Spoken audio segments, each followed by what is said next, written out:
What's up, everybody? It is that time of the week again, our favorite night of the week, podcast night. I am your co-host, Rusty Buckets, checking in. Got my infamous colleague, Drew Gann, Uncle Buck, on the show. Welcome to the podcast tonight, sir. Nice to see your mug on the screen once again. Hey, it's good to be here, Rusty. I want you to know that you got me in a little hot water the other day saying that podcast night was the best night of the week because then my wife listened. She was like, "What about date night?" And I was like, "Listen, that's Rusty's favorite night of the week. It's That's my fair. second favorite night." That's So, fair. I yeah, can't compete with that. wink, wink. I had Mhm. to say what I had to say to to alleviate or mitigate the damage that was done with the woman that I live with. Well, So Miss Haley, if you're listening to this, just know that it is my favorite night of the week and your husband's second favorite night of the week. there you go. There you go. For sure.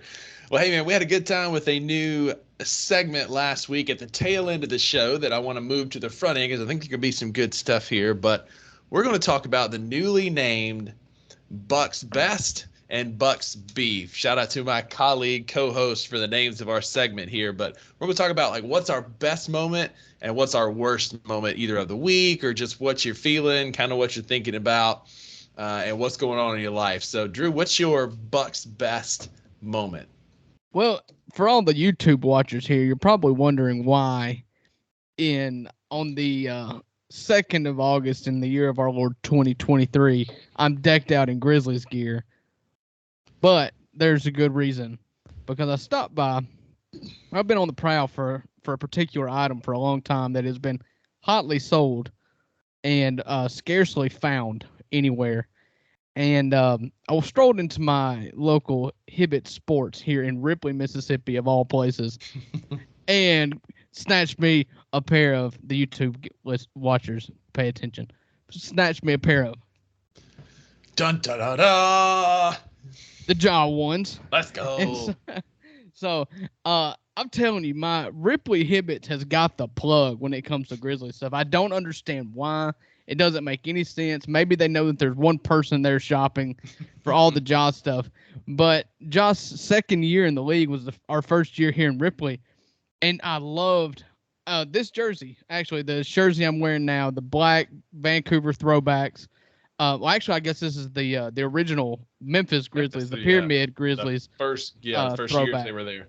Right.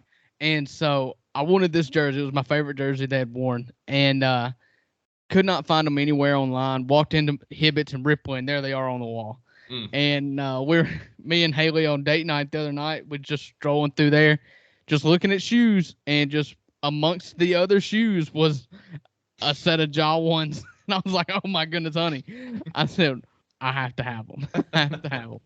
And so, they didn't have my size, of course. And so, on the first UPS flight from Florida came a pair of Jaw ones to Ripley, Mississippi in my size. I picked them up today, and I've been, just crossing over my kids all across the house today, just breaking ankles left and right. My 18-month-old daughter does not stand a chance. Let me just tell you.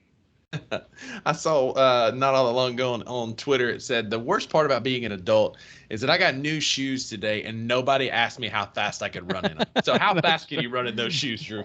Very, very, very slowly. There's no shot. This increases my abilities whatsoever. No. But they're bold and I like them. Drew FaceTimed me from Hibbett's, and I'm taking a risk. I did not get a pair because I'm waiting on the grays to come out in about a week, and those are the ones I've been waiting on. I think they're going to be slick. Hopefully, I can get me a pair before it's too long. But yeah, nice shoes, man. It's always new shoe day is always a good day.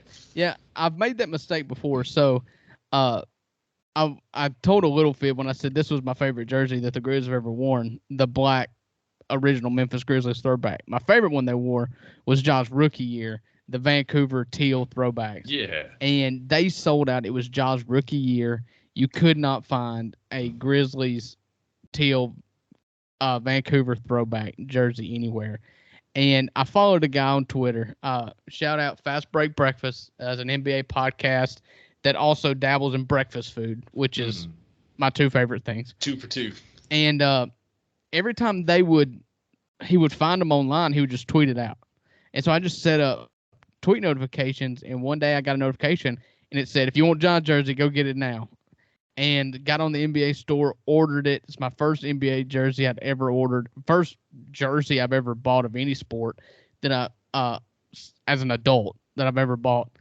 And I went and bought it, and of course it was the wrong size. I mean, the thing, you've got to buy those things like 2 sizes too big. Right. You know. And so me, as the commoner and the one who wasn't thinking ahead at all, realized at that point, or decided at that point, to send it back and wait for the next shipment to come in. So I sent it back, got my money back, and there was never another jersey to be found again, so I didn't get one. And so for these to show up at the Ripley Hibbets is just incredible. Like, just I sent it to all my friends. I called Rusty. I was like, listen, if y'all want a pair of Johns, y'all just let me know. They got the hungers at the Ripley Hibbets of all places. Yeah. Shout out Ripley Hibbets, man, coming in clutch for you there. Yeah. So what's your Bucks best? My Bucks best is coming up on Friday. One of my favorite days is haircut day. There is nothing that makes you feel more fresh than getting lined up, fresh haircut, trims up my beard, trims up my, my do here, gets me lined up, and I always feel like $1,000,000 walking out of there. She does the hot towel to my face while she washes my hair, gets the hair out of it. She does a straight razor to my neck, which is a game changer if you haven't had that, man. It's just a crisp, something about that old school. She flips that thing out, and just a straight razor to my neck. Cleans me up, and I'm telling you, I feel like $1,000,000, man. Nothing feels better. Well, a few things feel better than haircut day. Yeah, I was actually planning on getting one tomorrow. I just have a local barbershop here on the square. I just walk in anytime I want to and get a haircut. I've never had a straight razor shave. However, it's always been one of those things that I've wanted. Like, it's one of those videos on Instagram that I always get sucked into, is watching like straight razors. I don't know why it is, but like I always said, like in college when I'd get depressed because like I'm not passing anything, I was like, well, if this doesn't pan out, I can go to beer school or barber. That's it. And I would have really considered being a barber if engineering didn't work out. And so I don't know what it is. I've always wanted to get clean shaven with a straight razor. I've kind of just said until I lose like 40 pounds and get rid of these chins, the beard's staying. And even then, it'll just be shaved just for the experience. It's growing right back anyways. Yeah, every year for my birthday, I get the full experience. So April, no free shout outs to steal from Bussin' with the Boys. April at Blades does a great job, but she's hard to get in with. So I have to book mine out a couple weeks in advance. But every year on my birthday, I do the full experience where she does the haircut, the straight razor to your neck. She does the straight razor beard trim lineup. So straight razor to the face, the neck, trims it all up. That is a first class experience when she does the whole face. You know, Rusty, when I met you for the first time, I mean, I've known you my whole life. My dad used to take me to your high school football games when I was just a baby. When I first met you, you were just sporting the goatee. I haven't seen the goatee in a long time. I finally matured past the goatee. You know, every dude thinks his goatee is unique and like it is what it is. Because back then, I was also Patches of Houlihan and I didn't get all the scruff here on the sides. So now that I'm maturing in my bearddom, I'm filling out the beard, and we're not going back to the goatee. At what age does the mustache come back? Because I keep flirting with the idea. And is there an age in which people say, "Oh, when they see you wearing a mustache, they don't immediately say, pedophile"? So that's tough because I think you have to have a certain either thickness or salt and pepperness to make it work. Because if it's just like right now, if I just it's probably about 3 or 4 years ago now, for Halloween, I went as Ron Swanson. I don't know if you remember seeing any of those pictures, but I shaved it all off except for the mustache. I had a little stick horse for little Sebastian. I drank scotch all night. It was a phenomenal Halloween. But I texted my brother and my cousin. I think I sent it to you too and said Ron Swanson or not allowed within 500 yards of a school zone. Yeah, I bet it was unanimous. Unanimous. Yeah, your mustache just isn't thick enough. See, I've done the mustache before. Haley and I went as an old married couple one year for Halloween. it was really just a cop out way of getting out of like a easy Halloween costume. We just went and bought bathrobes and wore pajama pants to a party, and I just shaved my face and left the mustache. Mm. And I left it for a week or so, and it got real, like it got to the point where you couldn't see my upper lip, like a true Swanson. Nice. And then Tom Selleck-esque. yeah, it didn't last long because my wife hated it, but I loved it. It's one of those things, man. Like, I'll send you a picture. You can put it on the Instagram stories. All right, it sounds good. Because unless you can like furl like your lip and move, like Tom Selleck, when he's thinking, that mustache moves just gracefully side to side. And until you can do that, I don't think you can rock the mustache. Because mine's very thin. It's full, but it's very thin.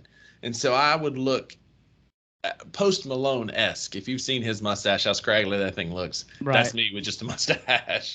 But without the talent, of being able to sing. Of course. Clearly. Of course. That's a given. We don't assume you have that.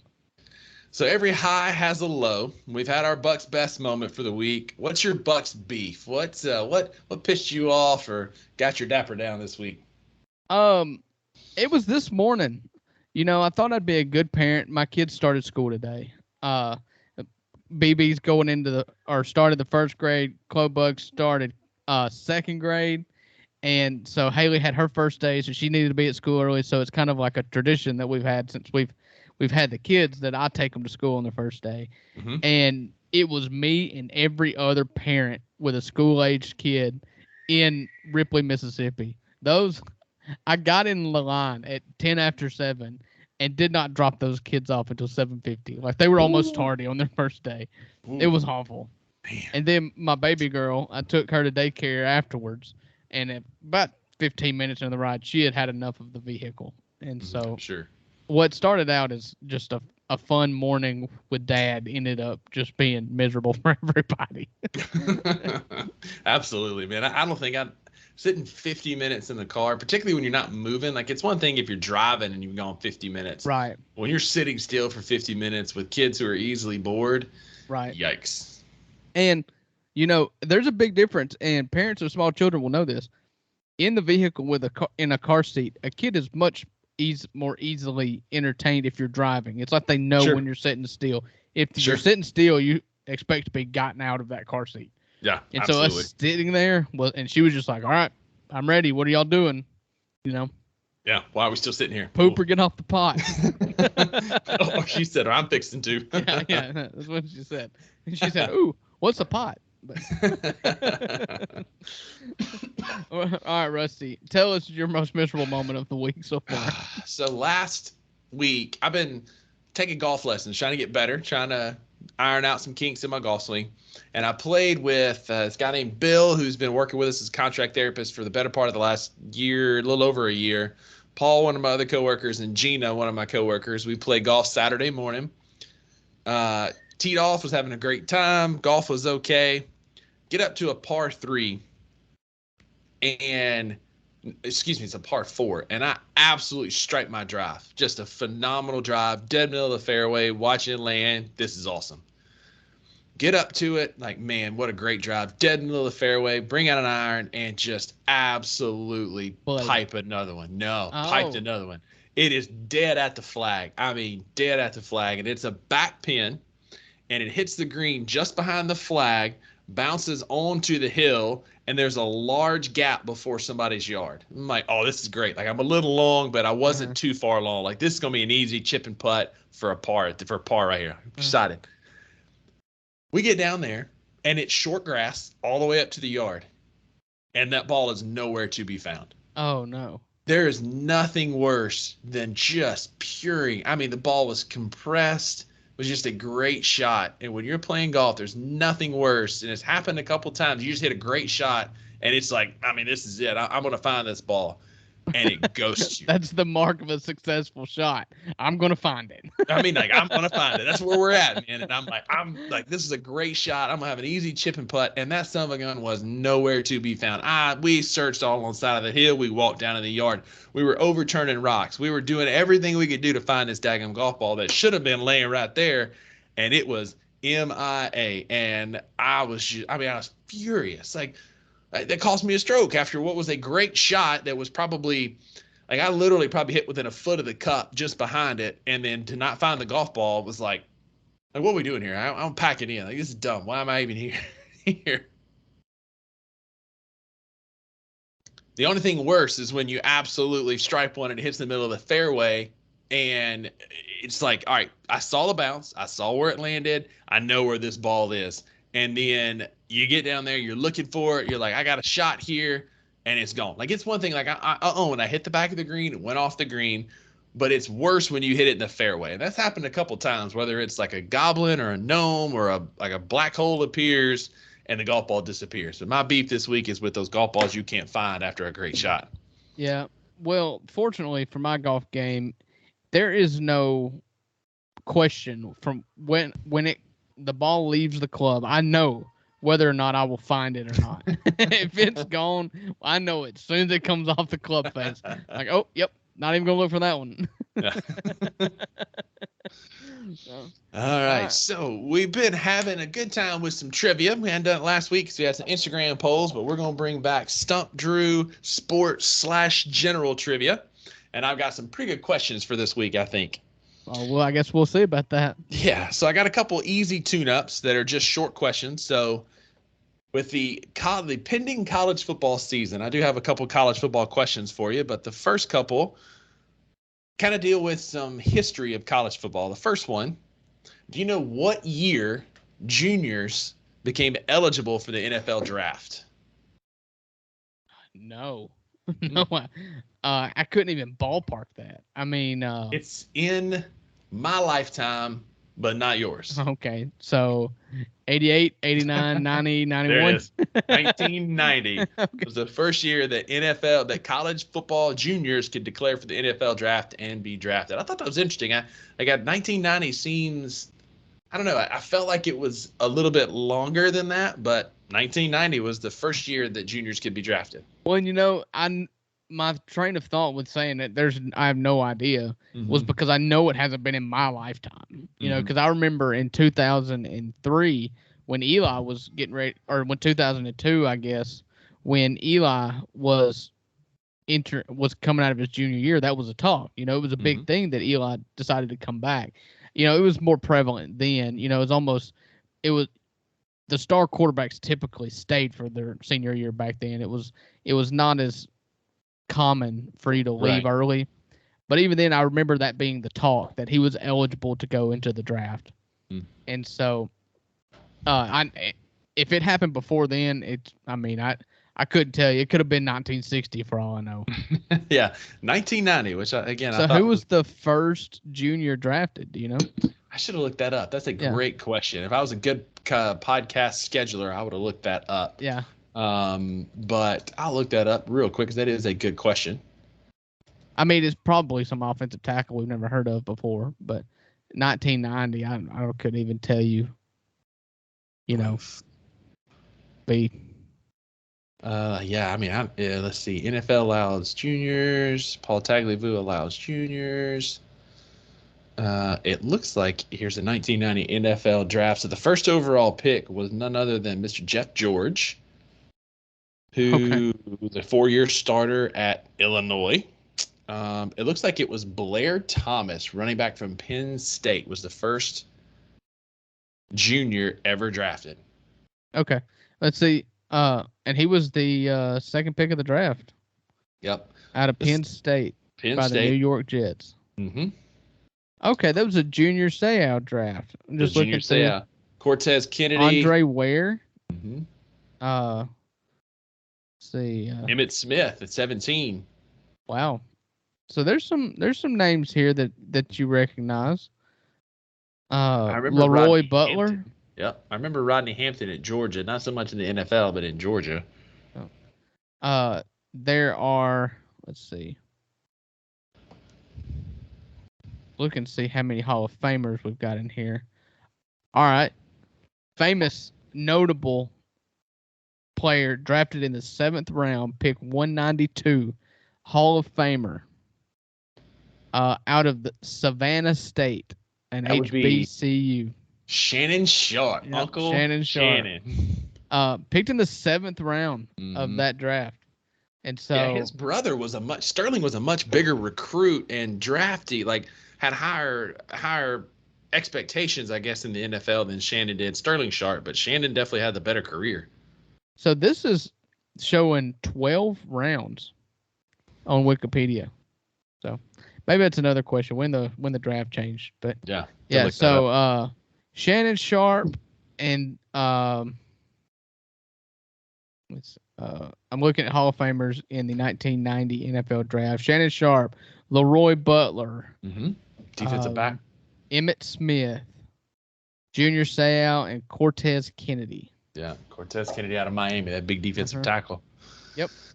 All right, so we got our juniors in the draft in 1990, and it's ruined many college football prospects as these guys go early for sure. All right, so all right, let's do one that's not sports related before we dive back in. This is one. So I've got, according to insanelygoodrecipes.com. Oh, good Lord. What are the top 5 foods in America? Oh, the top 5 foods, just general is this foods. This is entrees. It's not like Mexican, you know. No, it's specific. Okay. That's what I'm gonna say. It's specific entrees, sides, desserts, snacks. Like it's specific. There's the top 5 foods in America. Okay. Burgers. That's number 5. Oh, that's too low. Pizza. Number 4. We're working the bottom up. Too low. Yeah. Tacos. Not on the list. Not in the top 5. Spaghetti. Not in the top 5. All these can be found at a ballpark or a sporting event. So I guess there's a correlation there. Okay.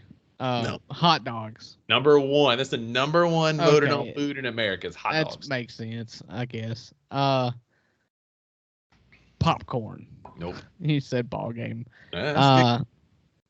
Nachos. Nope. I got 1 side and 1 entree left. French fries. French fries is number 2. So you got a hot dog and fries and pizza and burgers and chicken. So close. What chicken kind of strips. chicken? No, chicken tenders is the chicken third. Tenders. So number 1 was hot dogs. Number 2 is French fries. Number 3, chicken tenders. 4, pizza, and 5, burgers are your top 5 foods in America. If I were to rank those 5 in my own list, it would be pizza, burgers, chicken tenders, French fries, hot dogs. Yeah, that's not bad. Almost the inverse order. So yeah, for me, pizza is my favorite food. I've talked about it on this podcast. I think there's nothing more versatile than pizza, and so if you told me I could only eat one dish for the rest of my life, it would be pizza because it comes in so many varieties. And my plate theory. You know. Yeah, absolutely. For me, that's tacos. I could eat tacos every day for the rest of my life because you could do breakfast. Them up. That's it. Breakfast, brisket. You could do barbecue, you could do chicken, you could do shrimp, and all my Weight Watchers that I've been doing, I'm down 15 pounds. Shout out to Weight Watchers. Congratulations. Thanks. The camera must add 20. 100%. But I've been doing breakfast tacos a lot, man. Eggs, banana peppers, and taco sauce on a soft shell roll. That has been a killer breakfast. Banana peppers and hot sauce. That sounds good. Actually. It is, and it's only the taco sauce is 1 point. The shell at 3 points, a 4-point breakfast for those of you keeping up at home. I'm sure there's lots of people keeping a scorecard of Rusty's Weight Watchers at home. You never know. Our listeners are devoted fans, man. Yeah, for sure. Okay. In our next blog post, Rusty will detail his diet of the day. Yeah, I'll be one of those Instagram influencers. He will show you his meal prep for his Weight Watchers.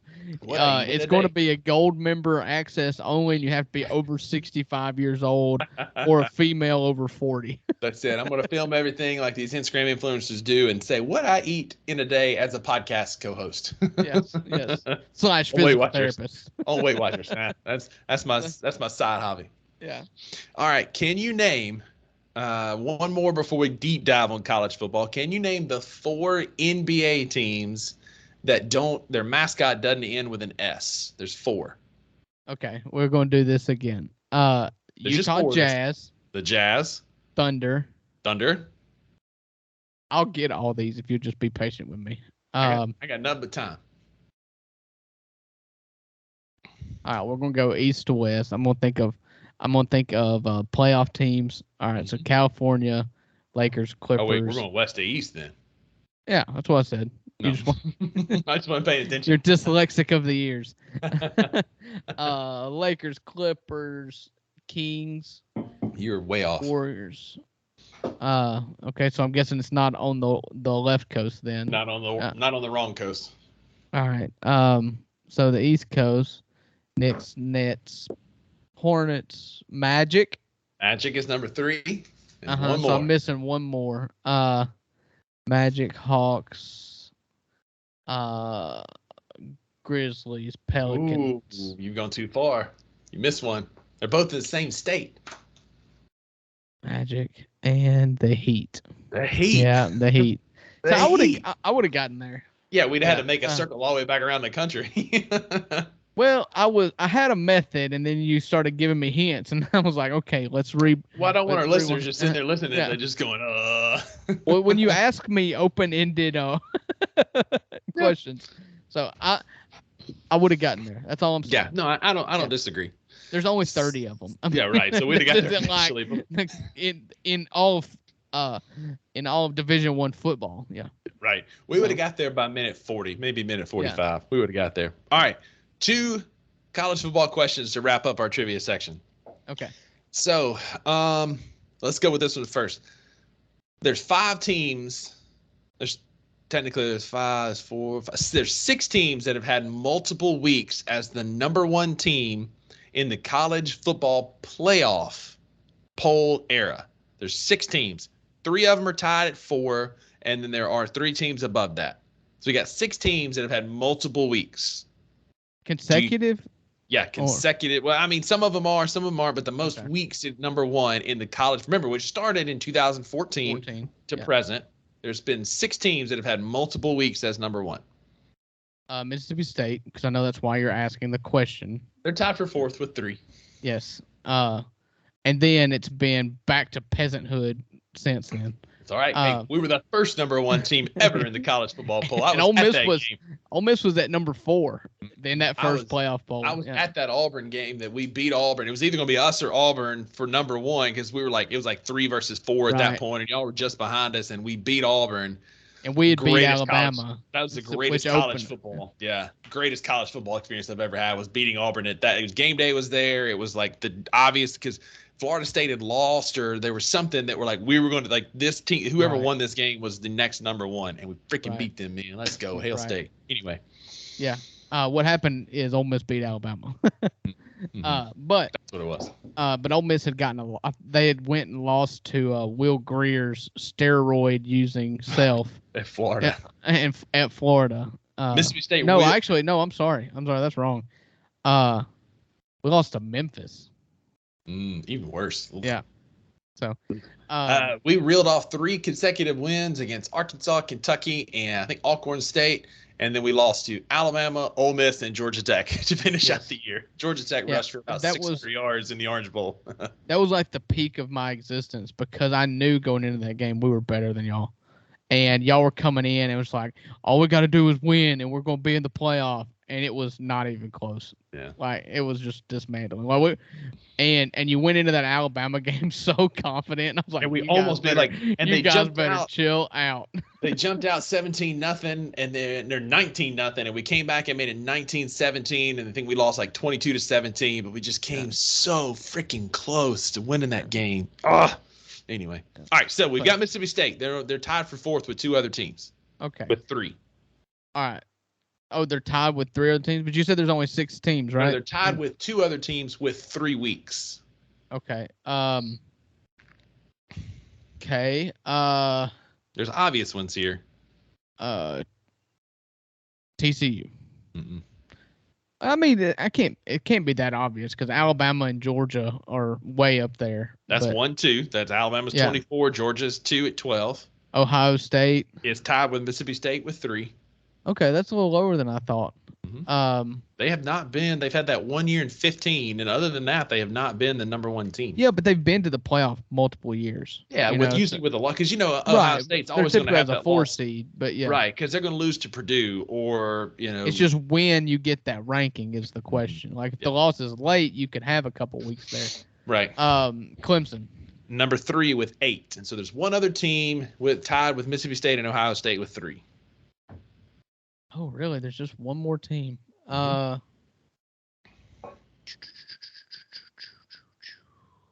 LSU. LSU's got 3 in that Burrow. 2019 year with Joe Burrow. Yep. Burrow. Because they were behind. They were number 2 behind Alabama all year until they beat Alabama, and then they took over at the end of the year and became one of the greatest college football teams of all time. I saw that team play. That was the fastest football team from the offensive line to Jamar Chase to Clyde Edwards-Helaire, like fastest football team I've ever seen in person. With that game in Starkville, you came and visited. I was out there with you in the junction, just hanging out before the game. Yep.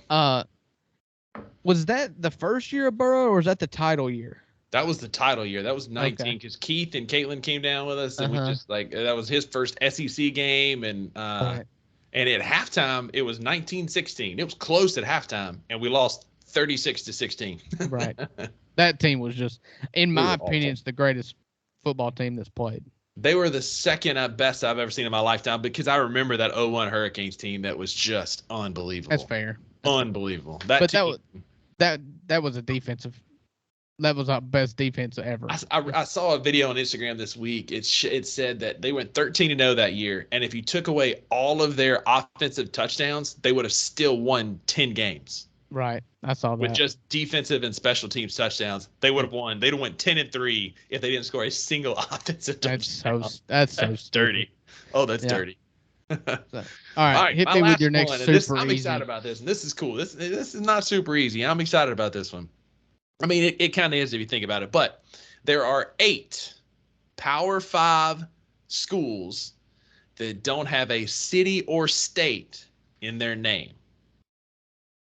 There's 8, and I can give you the conferences, but there are 8 that don't have, because I can narrow it down a little bit. And so we've got 1 in the ACC, 3 in the Big 12. Well, let me give it a shot first. Okay. All right. We've got 8. There are 8. Liberty. There are 9. This was not on my list, so there is 9 now. I guess they're Division 1 now, yeah? Yeah, they're D1. They're not Power 5. So they're not Power 5. I guess that's fair. They're independent. 8 Power 5 conferences. Okay. So Liberty would be the 9th, but these are just in Power 5 conferences. Rutgers. Rutgers is one from the Big 10. Does Ole Miss count? No, because Mississippi is in there. Yeah, I mean, it's an abbreviation. I looked at that, and I started to put that on there, but I'm like, no, I miss Ole Miss. It's the University of Mississippi, so no. Tulane.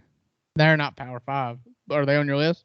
Nope, not Power 5. You said, that's not a city, though. Yeah. Just Power 5. Yeah, okay. So think ACC, SEC, Big 12, Big 10, ACC. Clemson. Clemson's a city in South Carolina. Oh, okay. I've never been to the city of Clemson. I knew it was a suburb of Greenville. It'd be like South Haven is to Memphis. Like, it's a suburb, but it's a city. All right. Vanderbilt. Vanderbilt is the only SEC representative on our list. Okay. And I heard you said 3 from the Big 10. There's 1, 2, 3 Big 10. Yep. Okay. So I got Rutgers. You got Rutgers. You got 2 left in the Big 10. They're both really smart people. Both really smart people. Purdue. Purdue is the big engineering college. Yeah, it is in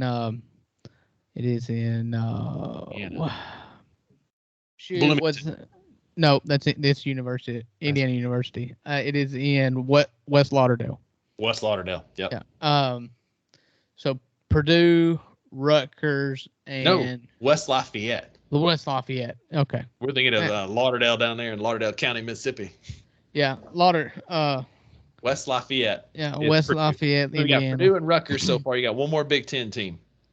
Oh man. Why am I having trouble with this? The Big Ten's not that big. They got a big journalism school. Big journalism school. Mike Greenberg went there. Oh, Northwestern. Northwestern. It's a direction. So they're in Chicago, but Northwestern is your last Big 10. So then we've got 2 Big 12, an ACC, and a Pac-12 left. two Big 12. Two Big 12. One of I'm them is a new member of the Big 12. Central Florida. Mm-hmm. That's not a city. But That's it's a state. SMU. They're not Power 5. Not yet. They're in the Big 10 this year. So we've got two. So there we Big go. 12. 12. So I forgot they're moving up. So there's Yeah. 9. So SMU, we got two more in the Big 12. Another new member with SMU that's coming Baylor. in. Baylor is one of the standing members. RG3, it's in Waco, Texas. And so one of the new ones. There's so another they new added UCF, SMU, BYU, Brigham Young University in Utah. They're not in Provo. They're in they are in Provo. They are in Provo. Yeah. Provo, Utah. BYU, the Fighting Tigers, the Mormon Tigers out there. Yeah.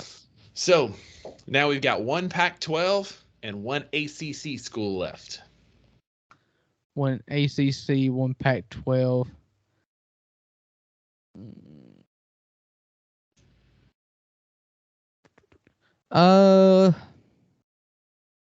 Let me think here. I'm going up and down in my head. I'm going up and down the coast, the West Coast here.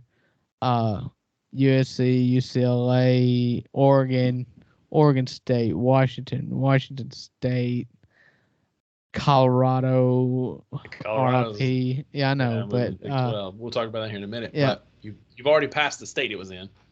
In California? Hmm? Stanford. It's in Palo Alto, California. Yeah. Stanford is a community apparently in there. There was some controversy when I was looking this up, but it is not a city or state. Stanford is in Palo Alto, California. Right. All we got left is the ACC school. The ACC school. All right. I'm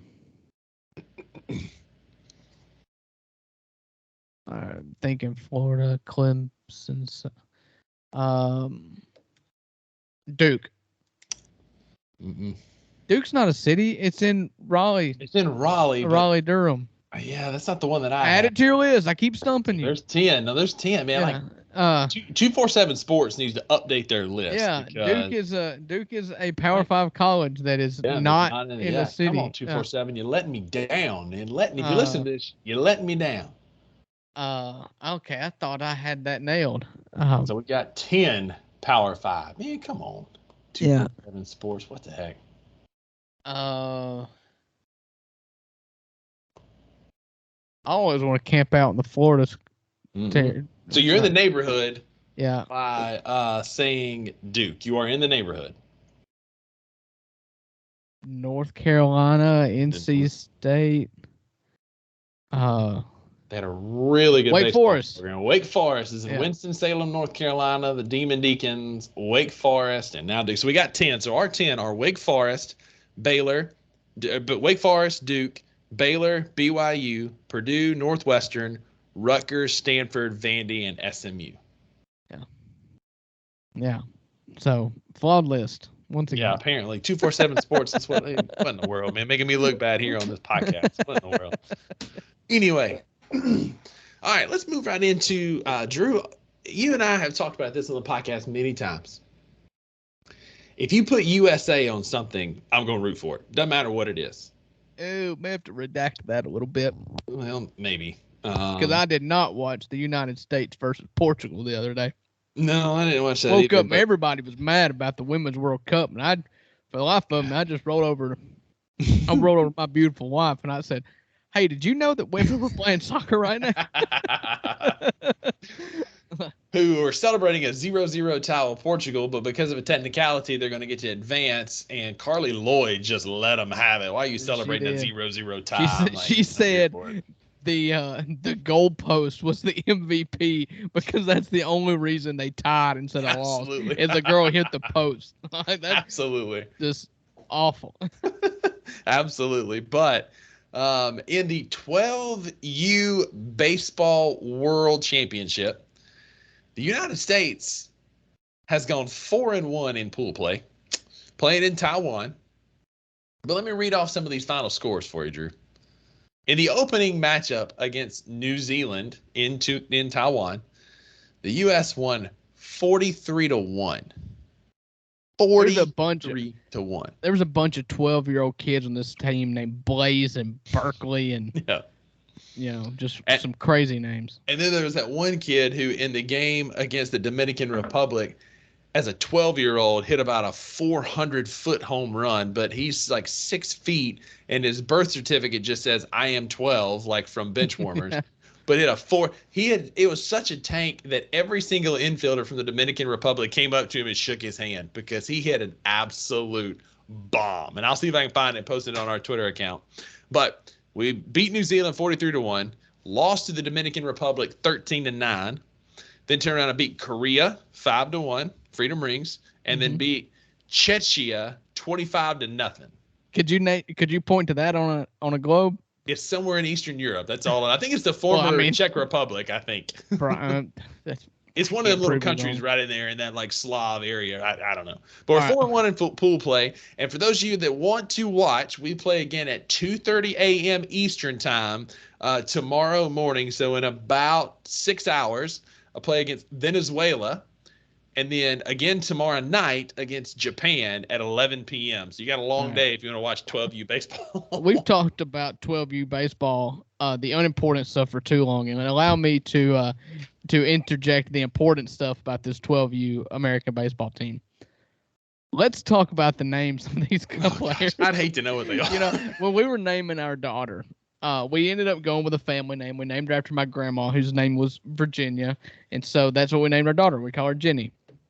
But I told my wife, there's 2 rules I have. We will not make up a name, and we will not misspell a name. And if there's anything that women of my age did when raising kids and having kids, it was just coming up with the most bass-ackwards name of all times.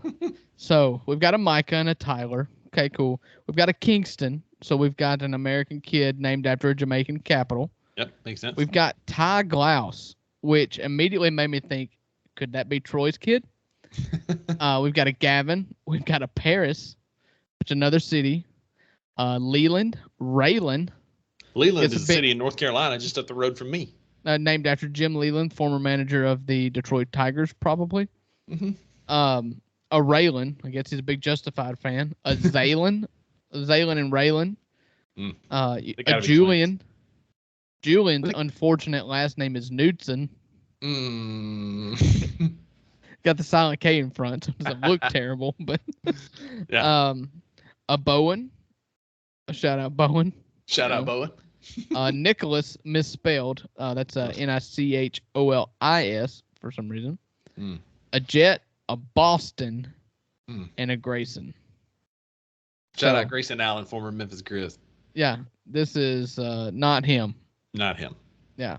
So well, while we're on names here, we've talked about 12U baseball long enough. While we're on names, we're going to transition into the college football 2023 all-name team. All-name team. Dude, there are some names on here. You ready for this? Yes, please. All right, we're doing offense first. We're going to start top down. So our quarterback. Oh, let me guess. It's going to be General Booty. General Booty, starting quarterback for Oklahoma. So this is from 247 Sports on Twitter. They let me down in our list earlier, but they're not going to today in the names list. We got some names here. How about a running back? Do you know a running back? I know who it should be. Who's that?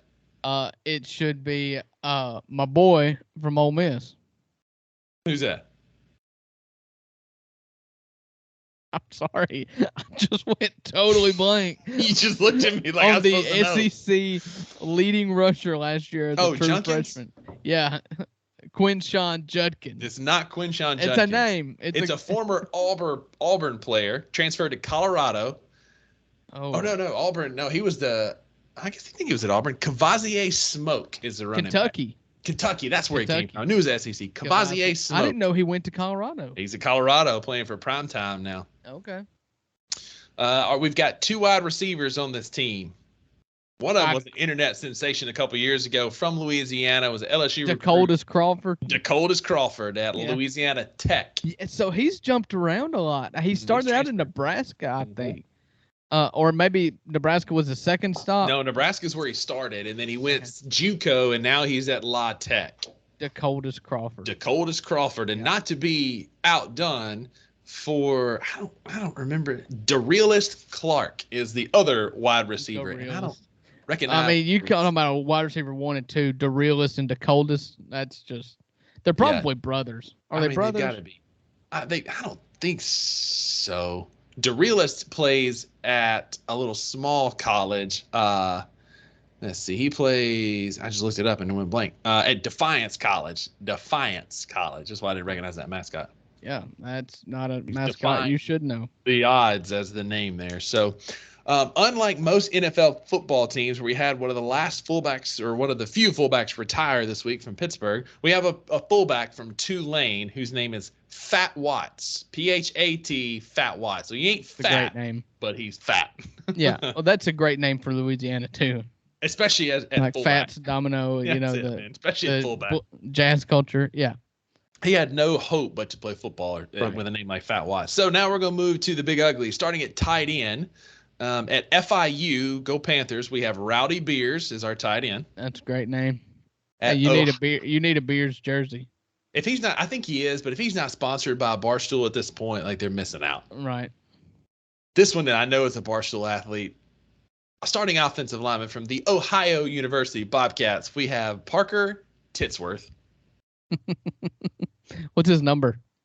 It's got to be 69. I don't think there's another choice. A big ugly last name, Titsworth. Titsworth, got to be 69. While you're looking that up, we have from Auburn, we have Jaden Muskrat. That's weak. He goes up from here. He's number 69. I knew it. So we got Jaden Muskrat. From the University of Charlotte, we have Panda Askew. What a great first name for offensive line. Panda. It is a good one. From UNLV, the Running Rebels, we have Tiger Shanks. Iowa State, we have Dodger Saucer. Saucer. And then our kicker from Central Florida is Colton Boomer. So that is your first. Boomer is a perfect name for a kicker. For a punter, right? Like, let him go, man. So that's our first team all-name 2023 college football team. Look at Parker Titsworth, please. That's 100% Parker Titsworth. Like red hair, beard, looks like he's stoned to the bone. Like exactly how you think he would look. Our Spotify and Apple and podcast listeners, look up Parker Titsworth. It will be worth your time. Wonder what Mr. and Mrs. Titsworth think. He's going to meet a woman one day that he's really going to love, and he's going to be like, baby, you got to change your name to Titsworth. She's going to be like, no, I am a progressive woman, and I am keeping my name. Yeah. You can take my name, but I'm not taking yours. Even if she ain't a progressive woman, she's going to become one. Yeah. All right, so we are running a 3-3-5 on our defense. So we've got 3 defensive linemen, 3 linebackers, and 5 defensive backs. So our starting defensive line, first from the University of Alabama at Birmingham, we have Fish McWilliams. F-I-S-H. They should have called him. What's the Fish Fillet? Yeah, his middle name's got to be Fillet. The McFish Fillet. Yeah. Yeah. Octavius Oxendide from Kentucky is our other defensive lineman. And then I got to be real careful with this one. From Boston College at Golden Eagle, his name is Shitta Silla. Shittah. Silla. Shittah. That's not how I looked it up on YouTube, man. I promise that's how they were saying His name is Shittah Silla. That's what they were saying on the YouTube. That sounds like one of those medicines you see on the old folks' channels. That's like or it's like that urban legend of Shathid, right? Like his parents, like Shathid. They may not have been pronouncing it right on YouTube, but I looked at about 3 videos to make sure that I wasn't going to come on this family podcast and mess up. Right. If you're watching like Jeopardy in the middle of the day, the only commercials are like medicines for hemorrhoids and stuff. Like if you have been struggling with hemorrhoids, try Shittah. That's when you got an infected hemorrhoid. Instead of penicillin, you get Shittah.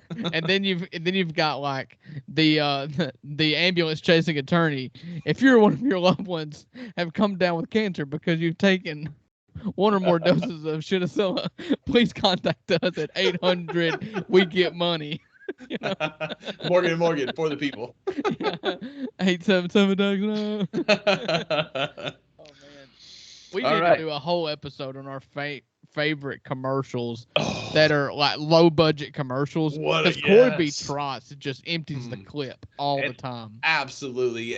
And our listeners who are not in the Mid-South, look up some Corey B. Trotz commercials because they are the most ultimate, like low budget, high priced attorney that apparently, so I knew some people in Memphis who knew Corey B. Trotz. He hadn't tried a case since 2001, but he's in their commercials and he plays tennis at the Memphis Racket Club. That's all this man does. What's funny is like, if this is a real, you've got to be local to Mississippi and Alabama to get it. But like, for every dime that Corey B. Trotz and Associates spends on talking about TV the ads, Alexander Shannara has every billboard from Mississippi to Alabama. Especially once you get on, if you go 78 to 65 to get down to Mobile, it is every third billboard. Right. And most time it's like 4 or 5 in a row. Mm-hmm. Like the billboard business is booming in Alabama because of Alexander Shannara. One law practice.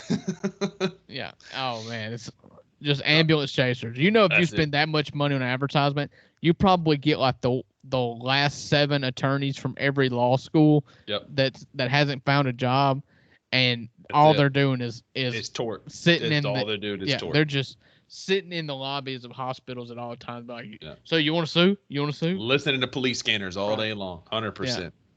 So our next is the second best position group, with our best position group still to come. The linebackers. Yeah, I would have assumed that it's always like the defensive backs and wide receivers that are the divas. Let me tell you this: you ain't ready for these defensive backs. I'm just gonna tell you, you ain't ready for them. All right, hit me with the linebackers. From the University of Nebraska, we have Chief Borders. Yeah, well, see, that's very racist. I mean, it's kind of on the money for Nebraska. Nebraska. That's kind of on the money there. From Duke, we have Memorable Factor. That's an awesome name.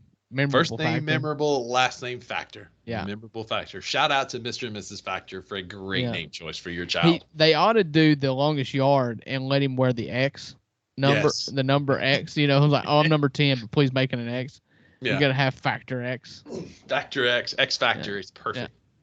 Yeah. I need you to do me a favor right now. I need you to grab your phone, and I need you to look up this linebacker from the University of Texas, San Antonio, Roadrunner. His name is Pig Cage. I need to know what this gentleman looks like. And our listeners to the podcast, please look up Pig Cage, because I'm hoping it's like Parker Titsworth and does not disappoint, and that he looks like a pig cage. All right, here's what I'm going to do. I'm going to show you the first 3 pictures that pop up on Google, okay? Mm-hmm. Number 1. Pigs in a cage. That's not Number 2. More pigs in a cage. Pigs in a cage. This is probably for PETA. Number 3.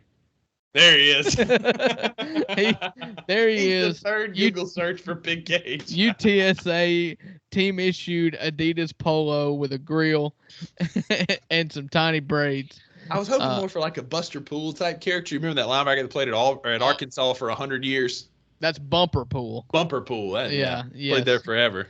Drew Morgan, all those garbage white linebackers. No. You know what I found out today? What's that? Do you remember Pig Prather? Oh, yeah. He's from Ripley. Still lives in Ripley. I was sitting there eating with a coworker today, a lineman, and they were we had a guy from another company coming in and helping us with some stuff, and we were just talking about old high school football stuff, you know, and he was like, "Oh yeah, my nephew played at Mississippi State, you know," and he was just like, "Oh yeah, I didn't know that was your nephew," and I was like, "Hold on a second, who y'all talking about?" He's like, "Pig." I was like, "Who's Pig?" Pig Prather, and I was like, "Okay, I know that name." He was on the same team with what a great name, Pig Prather and Pork Chop Womack from the 90s at Mississippi State. Man, 2 solid names, Pig and Pork Chop. He said he played on those Jolie Dunn teams. From Mississippi State. Fred Smoot, Pork Chop Womack. Fred Smoot was after. That was Cheryl. I remember Fred Smoot. I think he was the tail end of Jolie Dunn heading into Jackson maybe Cheryl, so, if I'm not mistaken. But yeah, man, those were the days, man. Pork Chop and Pig. All right, so we've got our linebackers. Drew, are you ready for the position group that takes the cake in the 2023 NCAA football all-name team? Yes, I'm ready for the long snapper. Yeah. First up, the punter's very disappointing. It's whatever. But first up, from the University of North Texas, probably the best name on this list. First name, Mo, M-O-H. Last name, Bility, B-I-L-I-T-Y. I've seen that one floating around. Mobility is a good name. What a great name, Mobility. Yeah, it'd be more fun if he was like a nose tackle that's 400 pounds. But had no mobility. Yeah. That's probably like both names. Like his first name is probably Mohammed, and that because it's spelled M-O-H, just makes me think. But like Ability is probably like a surname that he gives himself.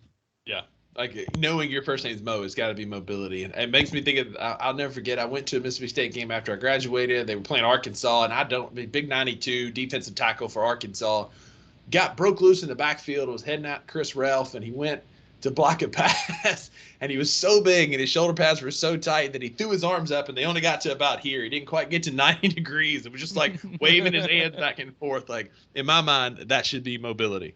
All right, let me tell you this real quick. I just did a quick Google search for Mobility, and I've always found like the funniest parts of a Google search is the people also search for. Okay, people also search for dude person, Shida Salah, pig cage, and mobility.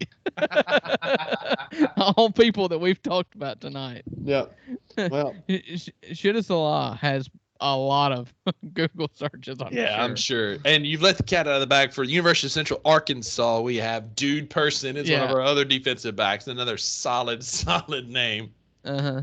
We have from the University of Alabama, Kool-Aid McKinstry. It's a defensive back. Good first name. First round pick. Yeah, solid first name. Shout out to when he actually went by his real first name, so which is his freshman year. What was his? It was a wild name too. It was one of those hyphenated names, or I can't remember. I'm looking it up real quick. Let's see. Kool-Aid. It's even hyphenated. It's Cool-Aid, and just like it should be spelled. Quincy McKinstry. Quincy.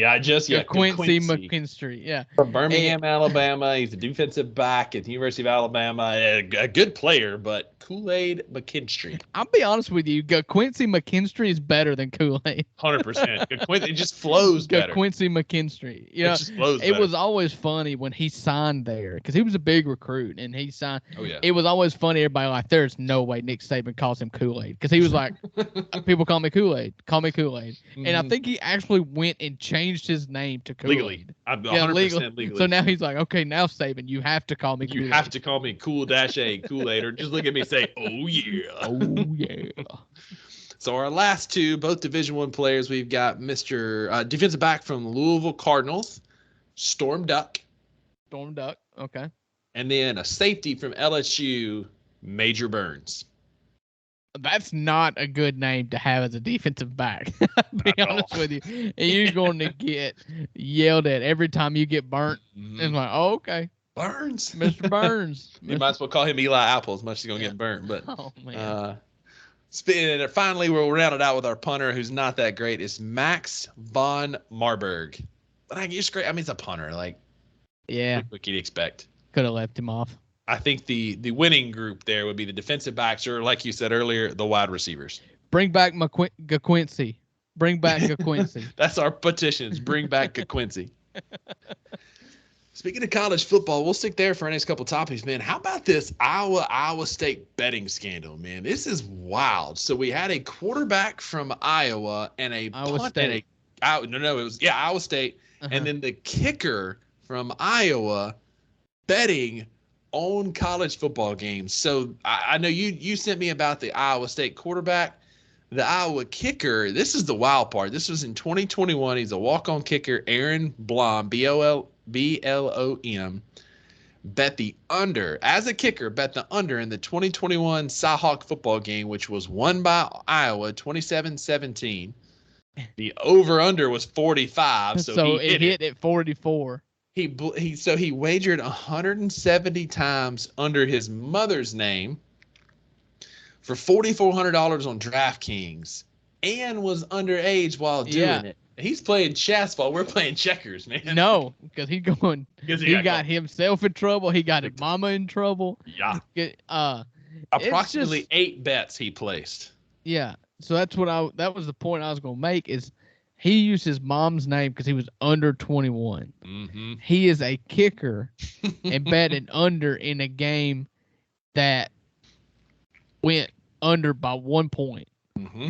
So you got to know, like, that could score 1 point. Right. And so immediately you're just like, okay, how many extra points did he miss? How many field goals did he miss? Did he miss any crucial, that could have been accused of point shaving, because you got to think, you in a game that's 17-27, you're not really thinking wins and losses here, but you can think spreads and over-unders, and that is very, very suspicious.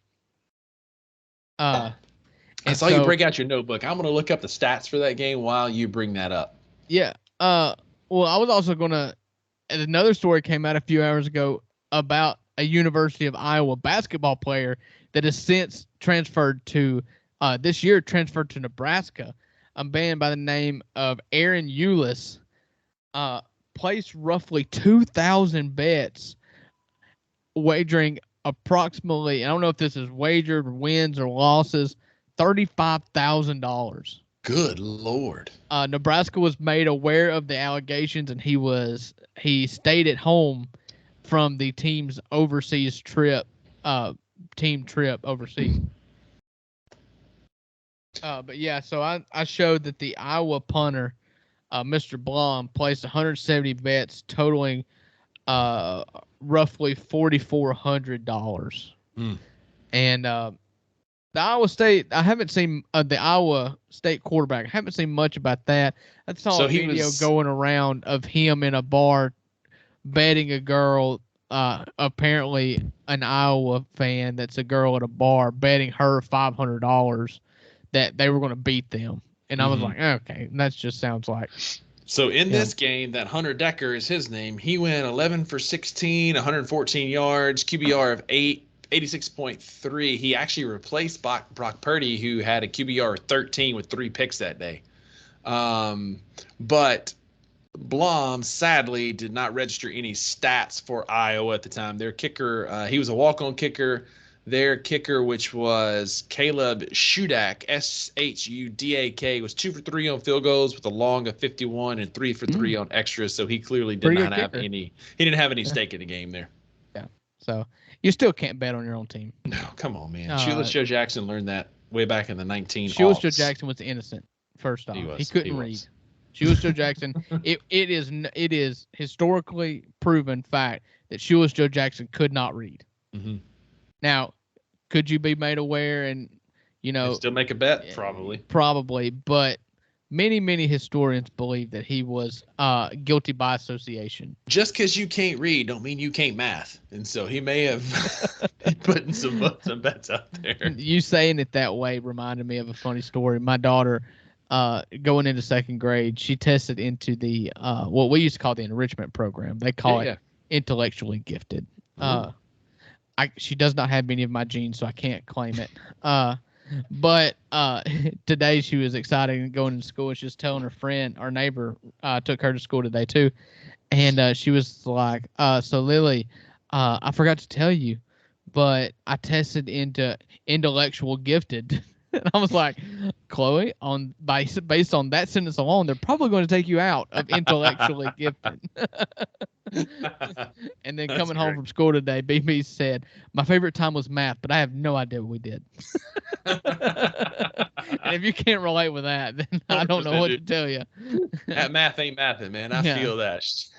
I feel that, man. You want to stay in the Big 12 and hit this topic here? My next topic was college football conference shakeups. So we had a little bit of dust up this week with some of our transfers.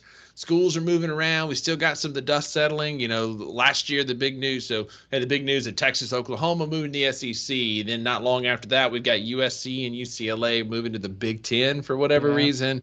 We have another Pac-12 team on the move, Colorado Buffaloes.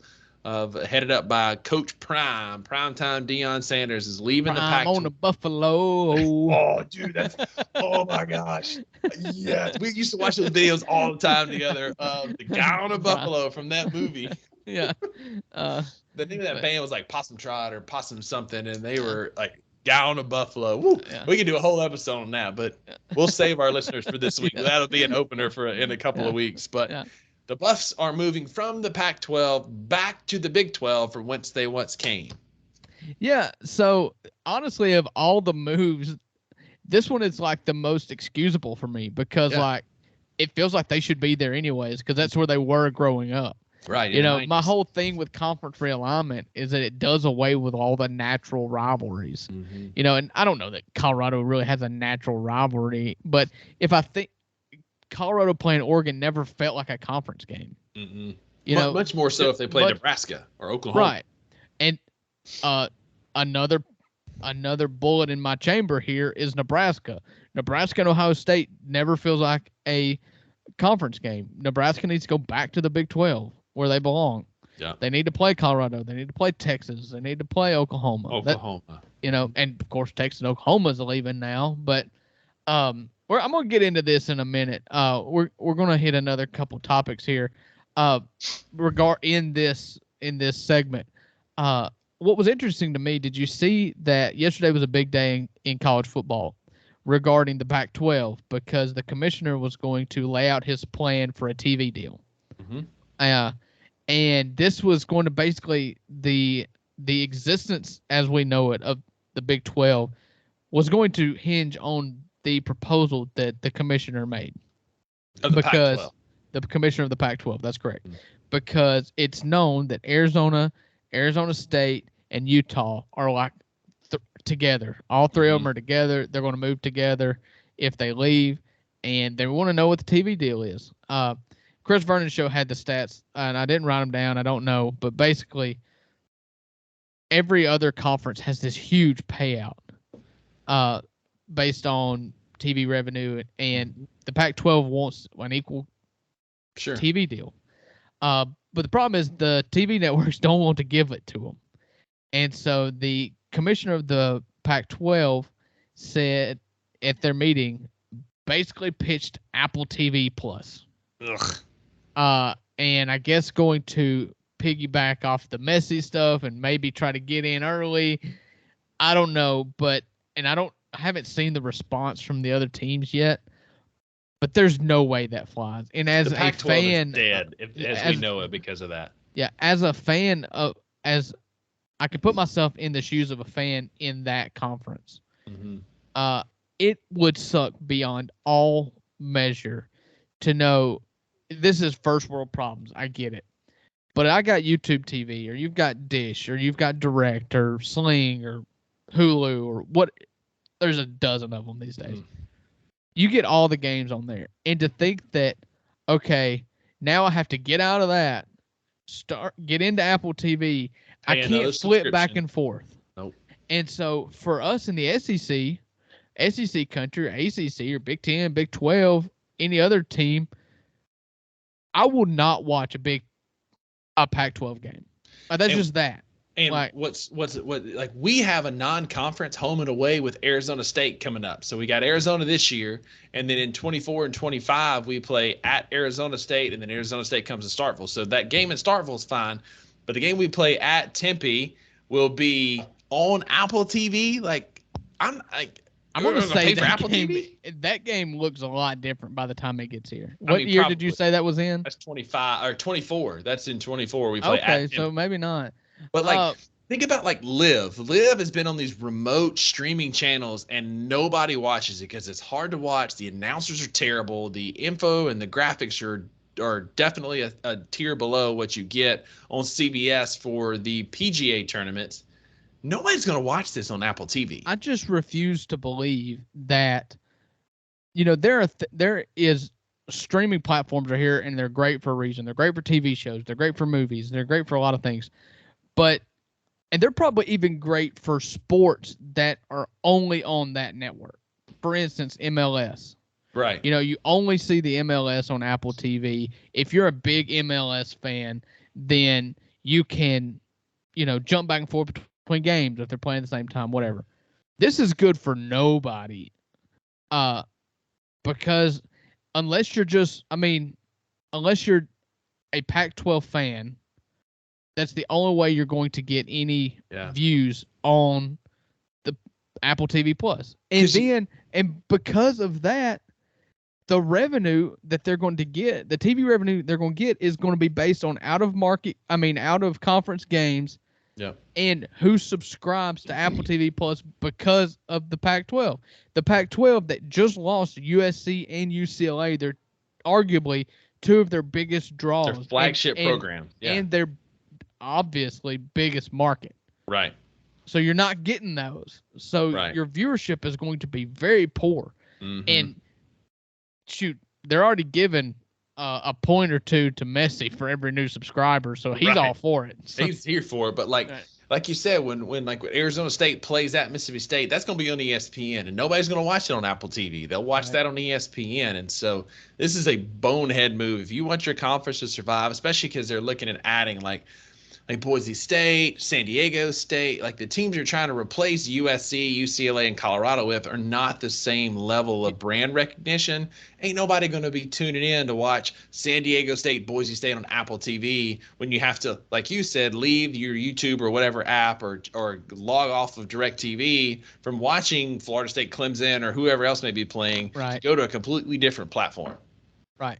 I mean, I'll be honest, ESPN Plus, the American Conference, was on ESPN Plus a lot last year. That's better than being on Apple TV, because at least on ESPN Plus, if you're within the ESPN app on your Apple TV or whatever, Fire Stick, then you can catch all the games in that one interface. Yeah. You can't do that on Apple TV. So here it is. So some believe the Pac-12's offer from Apple stands at about $20 million annually per school as a baseline. If accepted, the Pac-12 programs would earn more than $10 million less per year than their Big 12 counterparts. Yeah. However, there are some incentives that could be reportedly bump the annual payouts to be competitive with those earned by the Big 12 and the ACC. So there's talk that it could end up being in the neighborhood of 30 to 31 million if they meet all of their incentives. But that's going to be based on viewership. And like we talked about, that's going to be incentives are not going to be met unless they set those thresholds very low. Very low. Absolutely, man. What a trash move. Did you see the Florida State news? I did. They are interested in making a move. I did see that. Yeah. So they not just interested in making a move. The quote was pretty shocking. Pretty pointed. And I'm trying to find the quote here. Forgive me. Okay. FSU president. This is from Nicole Auerbach. FSU president Rick McCullough. This is the quote. "We're one of the best media value teams in the United States. We, along with Clemson and others, help to carry the value of the media rights in the ACC. No offense to my colleagues, that's just the numbers." Mm-hmm. So there he is appealing to Clemson. Yeah. We currently face a very difficult situation. We're seeing large media deals that have been made with the places like the Big Ten and the SEC, which in many ways is an existential crisis, perhaps for Florida State. Without increasing revenue, we will face major challenges to be able to compete. We are not satisfied with our current situation. We love the ACC. We love our partners. Our goal is to stay in the ACC, but staying in the ACC under the current situation is hard for us to figure out how we remain competitive. Mm-hmm. The worst part of that quote is when he says, with the large media deals that have been made with places like the Big Ten and the SEC, which in many ways are creating, maybe it's an exaggeration, an existential crisis perhaps for Florida State, as we will be $30 million per school year behind in our gap in conference distribution. $30 million behind some of the bigger schools. Yeah, so the president is coming out and saying that they are considering it. The quote I saw earlier today from a Board of Trustees member was like, "We will not be here past 2025." And so, the trustees are the ones that vote on this thing. The trustees appoint the president in most situations. I'm not going to speak in fact there, but it's very interesting. And so I think by the end of 2024, we're going to have super conferences. Yeah. And I think it's going to be to the demise of the Pac-12 and some key members of the ACC. I think you end what up I with a Clemson, Florida State, and probably two of the North Carolina teams in the SEC for recruiting and revenue sharing. I don't know about Miami. It's funny they're kind of leaving Miami out in the cold with all this talk because Miami hasn't been relevant in college football in a long time. But you want to start sharing the love, then you definitely want to look at some of those Tobacco Road teams for college basketball. But I agree. I think down the road, like we're going to have 3 super conferences. That's and why Notre I Dame, think and teams like Notre Dame and Liberty are going to have to, which Liberty's joining a conference, but like Notre Dame and these teams got to figure out what they're going to do, or they're going to be left out in the cold as an independent. Right. And so that's why I think like if you look down the road, I think it's plausible that you end up with 3 20 team leagues. Yeah. Because the Power 5 right now has 60 schools.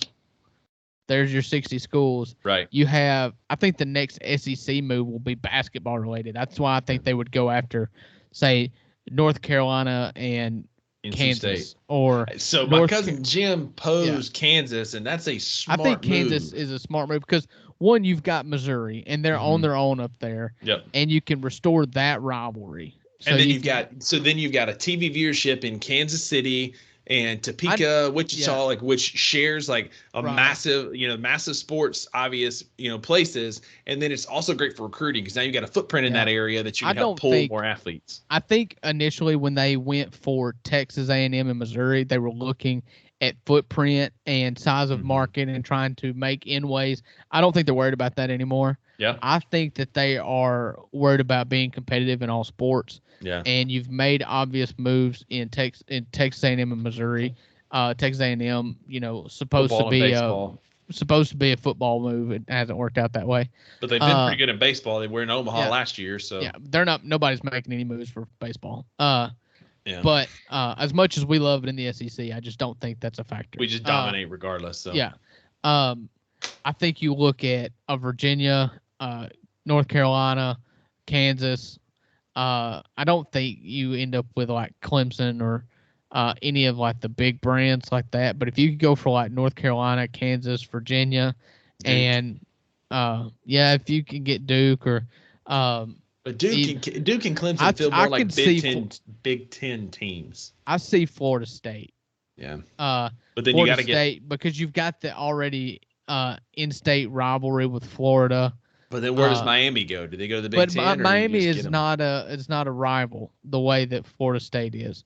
And I think if you pull Florida State in, because that rivalry is historically huge, Florida State Miami. Not like Florida State Florida though. They play week 13 every year. I don't see it because you start like wide left, wide right from the early 2000s and 90s. Man, that was some big that's rivalries. The point I'm about to make. Maybe I'm wrong, but I tend to put Miami in the Nebraska category where they are the 90s. They have done nothing since Ken Dorsey left. Yeah, they have done nothing. True. And so to their best because they took away 2 Live Crew, man. If they'd let 2 Live Crew do their thing, Miami would still be relevant. Yeah, and so I just don't know what Miami's been to more Elite Eights and Final Fours, and they've had really successful football teams. That's fair. So maybe you make it on those grounds, but if you're adding 4 teams, the 4 teams I'd be like, North Carolina, Virginia, Kansas. Florida State or NC State, something like that. What about Oklahoma State to give another rival to Oklahoma? So that's what I was want to talk about next. So Oklahoma State would be cool. To me, I feel like I don't know if they would do that. I don't know how Oklahoma would feel about it. Mm-hmm. That's the other big thing that I wanted to talk about with, and it leads to a trivia question I have for you. We're changing this up a little this week. So one of the big things that you've lost with all this realignment is the natural rivalries that you got. Right. You're losing rivalry games. And so I'm sure you saw where Oklahoma State, Mike Gundy was asked if he wants to continue playing Oklahoma after Oklahoma leaves the SEC. His quote was, "Bedlam is history because OU chose to follow Texas and money to the SEC. Oklahoma State has no part in this. It's comical they wanted to bring it into us." So why are you putting it on us to bring back the rivalry, to continue the rivalry, when you were the one that chased money and followed Texas to the SEC? Get so 'em. It sounds like Bedlam is dead. Yeah. And you lose Bedlam. You're going to lose. Let's get to the trivia question. So, Bedlam, I got on the Google machine today, found the longest run rivalries games in college football to date. Yep. Of all time, and then I've got some to date that kind of jump in there. So can you guess the longest running college football rivalry game going right now? It's still played every year. So it's got to be like Harvard Yale. Yale is the third longest. Harvard Princeton. Princeton is the second longest. And if you get this right, I will buy you a house. It is. Hang on, let me think, because the rivalry. So because one of my trivia questions was the first college football game of ever, right? And it was in 1860 something. Hang on, I'm gonna figure this out. You give me just a second. So it was in 1869 was Rutgers and Princeton, but they don't play each other anymore. This series started in 1865. Oh. Hang on, let me think. They have just completed their 158th straight year playing each other. So it's got to be one of those Ivy League schools somewhere up there. Oh, it's not. No. You have got the alma mater of C.J. McCollum. You know who that is? Yeah, from Portland. He's New Orleans. I know who it is. Do you know where it is? Where he went to college? Give me the. He made a run, huh? Give me the other one. A famous alumni from the other one? I don't know. Oh, God. It's a city in Louisiana, but I don't know that's it's not. I don't think it's the college is in that city in Louisiana. Is it Grambling? Like no, Grambling? No, I guess not. It is Lafayette if you're in Louisiana. I don't know. Versus Lehigh. Where C.J. McCollum went to college. Yeah. All right. So, just some fun facts here. So you got 2 and 3. Yale and Princeton played for 144 straight years. Yale and Harvard 138. Some of the high points. Paul Bunyan's axe. You know who in that game? Is that Big Minnesota and Purdue? Wisconsin. Played for 132 straight years. I remember that from those NCAA football games where you could play those rivalry games for the trophies. You remember that? You can get them in your case. That was a cool one. That one, the little Paul Bunyan's axe is one of my favorite trophies. And the little brown jug. Those are pretty cool. Yeah. Georgia Auburn is the longest running SEC series, 127 straight years. Navy Army, 123. The Egg Bowl. Do you know how many years that's been going on? Ole Miss has been a university since 1848, so it's not that long. Predates football, but Mississippi State wasn't until it was Mississippi A&M, like in the late 18, early 19s. So they've been playing. Let's see, 2023 minus. They've been playing since 1903. They've been playing. 119th Egg Bowl was just played. I will note it because I'm a journalist. Ole Miss leads the series 66-46-2. So if you won the next 20, you would just be tied with us. Yeah, but who won the last one?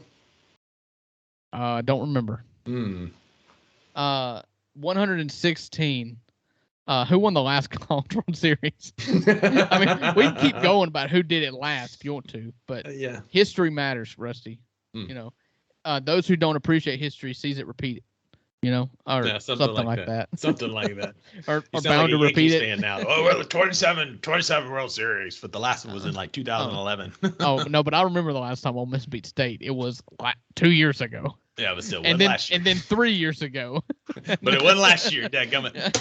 So, and when was the last time you beat us in a series of baseball? I will have to object. Wikipedia said Ole Miss was 64-46 instead of 66, but vacated wins. Those vacated wins still happen because they're the third most vacated wins in NCAA football history.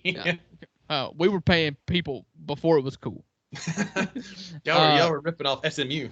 116 straight years Mississippi State has played LSU.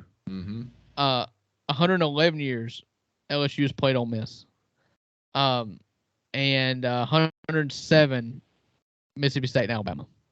Not anymore. That one ends next year, which is wild. So does the LSU streak. Oh my goodness! So does the Ole Miss streak with Alabama. Alabama and LSU both end next year. This is the last time we played them. So it'll make it to 117 and 100.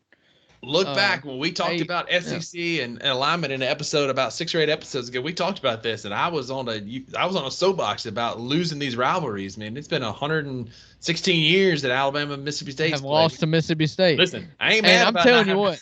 Listen, they ain't gonna kick our butt more. One thing that's funny to me. So, Mike Gundy, I'll read the quote again. Oh shoot! Why did Twitter refresh? I hate that. I was literally only like 2 minutes ago. He said, Bedlam is history because Oklahoma chose to follow Texas and money the SEC. Oklahoma State has no part in this. It's comical they want to bring us into it. I feel like it's important now to remind everybody of the 117 games of Bedlam, Oklahoma versus Oklahoma State. Can you guess the overall record? Out of how many? All right, I'm going to tell you Oklahoma leads the series. By a lot. Yeah. Can you guess how many games out of 117 that Oklahoma has won? It's got to be like 75. Okay, I'm doing some math right here. Oh, math is hard. All right, I'll say that they've won 78% of the games. Good Lord. The record sets at 91, 19, and 17. So Oklahoma State has won 2 more games than they have tied against Oklahoma. So, yeah. So Oklahoma State's like, yeah, no, we're not playing you anymore. You left. And then they're like, yay. Sure, we'd love to play UCF. Darn, I hate that. Now we got to pick up Cincinnati. Darn. Yeah. So 91, 19, and 17 is an overall record that does not deserve a trophy or a name. No, it's not a name game. Talk your crap, man. That is very much that's like the bully being held back by the other guys. He's like, yeah, you come at me. Yeah. That's like Mississippi State coming in like, all right, we're going to name the new rivalry between Alabama and Mississippi State, the Maroon Bowl. It's like, you don't ever, are you going to put a trophy there? Because you'll never see it. You know? No. The last time we beat Alabama was 2007. I was there for that one, but it's been a hot minute. Yeah.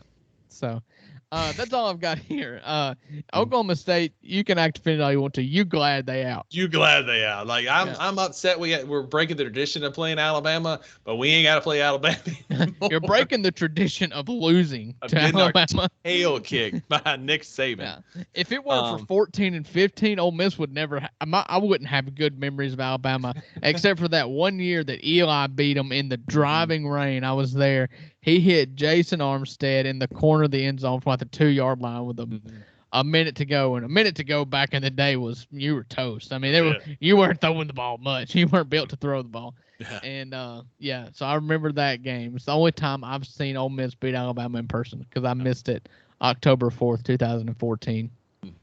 Yeah.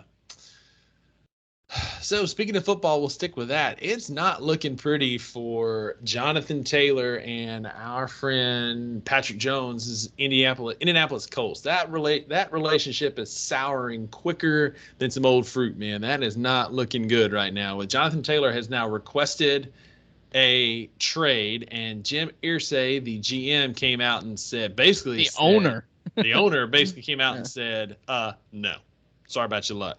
So this is weird because the way this worked out was that Jonathan Taylor, in his Skype call with all the running backs, he led the league in rushing 2 years ago. He's inarguably one of the best running backs, running backs. Helped me win a fantasy football trophy last year. Yeah, because he came on late last year. And I made a late trade for him last year. And everybody gave me crap about making that trade, but it worked. Shut up, Rusty. I'm making a point. I am too. And so he wanted an extension. He wanted to get paid. And so, as the story goes, he went into Jim Irsay's luxury motorhome outside of the Training practice camp. facility at minicamp and was like, "So I want to raise." And then he left mad, and immediately word got out that he immediately walked into the general manager's office, requested a trade. So I've got the Jim to Irsay this quote point, too yeah, all right, of the hit the Jim follow-up. Irsay. Oh, So Jim Irsay then came out, and then this is just wild. You've got one of the, like you said, a generational talent running back, one of the best in the league. I'm not going to go that far. He's currently one of the best in the league. That's what I'm saying. But like a great, great running back. Yeah. If I died tonight and Jonathan Taylor is out of the league, no one's going to miss us. The league goes on. We know that. The NFL rolls on. It doesn't matter who comes and goes, and it's a privilege to be a part of it. So go ahead and sit out the season if you want. I have to wonder if that's a real quote. I mean, Jim Irsay of all the owners would say that. You know, he is. It said Jim Irsay, according to James Boyd of The Athletic, originally reported that. So then, after he requests a trade, Jim Irsay says, you know, you could die tomorrow, nobody would miss you. Or you could be out of the league tomorrow and I could die, nobody would miss us. Mm-hmm. Then it comes out that the Colts are threatening to put him on the non-football injury list based on a back injury. The PUP list. But the non-football injury, so that they would not have to pay him. Right. And he came out and tweeted and said, what back injury? Yeah. So apparently I don't know where things got weird, but now they're saying you're too hurt to practice. You cleared your physical when you left the team in March or in February when their last game was. And then Jim Irsay was on the Pat McAfee show just a few short weeks ago and said that he's all healed up from that ankle surgery and good to go. Yeah, so now he's got a back problem, apparently, is what they're alleging. And I saw a video of Jonathan Taylor today walking around practice on the sideline, and he's walking around like a 60-year-old man with a back problem. No kidding. And so I don't know if he tweaked it. I don't know if he's letting on. Immediately when I read the story that he's dealing with a back injury and that he could be put on the PUP list, my first thought was back to one of my greatest failures in fantasy football. And one year I drafted Le'Veon Bell with the first pick of the draft, and he did not play the whole season because he was holding out, and he would rather not get paid than play on the last year of his contract. And so then he goes to the Jets and is a dud.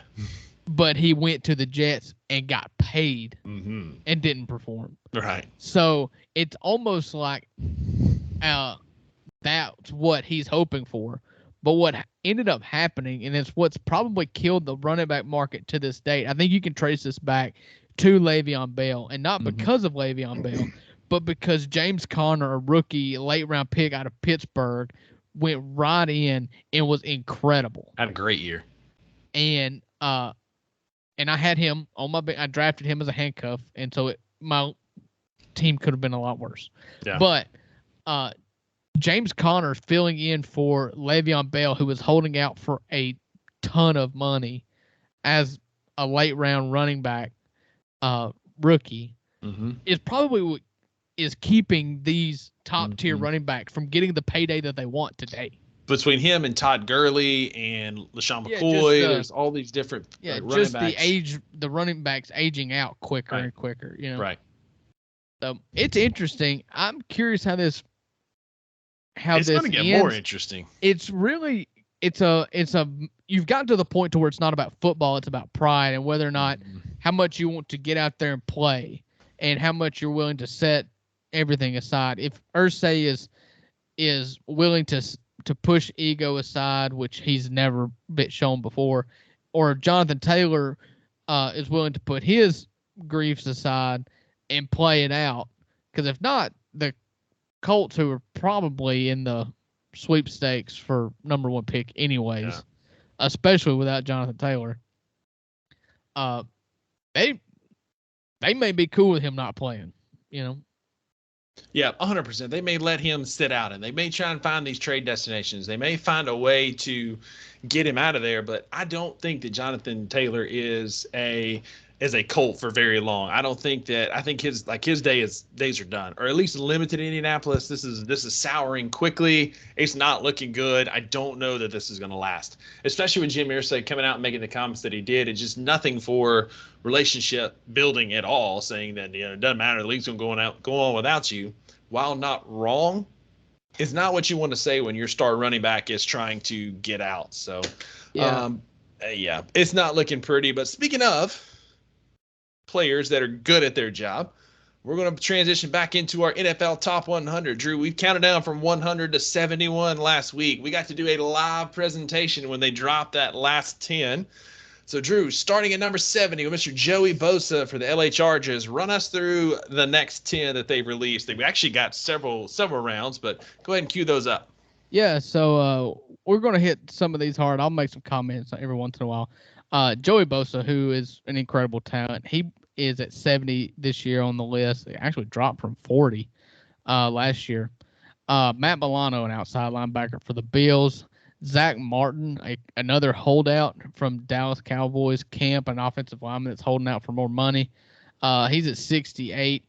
Amon-Ra St. Brown. You're talking about all name teams here.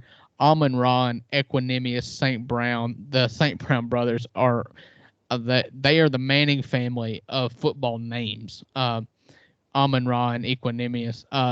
His quarterback, Jared Goff, soared up. He was unranked last year, but the Detroit Lions quarterback sits at 66 this year.